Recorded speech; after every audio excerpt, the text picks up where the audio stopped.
Paalala po sa mga may Rusi 150, mga ka-Rusi, paalala, kapag ang inyo pong bossing ay bakal na, lagi nyo pong i-check ang tornilyo, yan katulad nito, upang maiwasan po ang pagtanggal ng kadena, dahil ito po ay lumuluag palagi.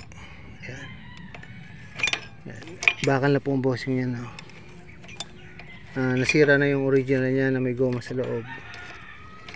Yan ang problema ng bakal. Yan, ito lagi nyo i-check, double check mga tornilyo. Yan, tulad yan, dahil lumuluog po ang bakal kapag bakal na ang bossing.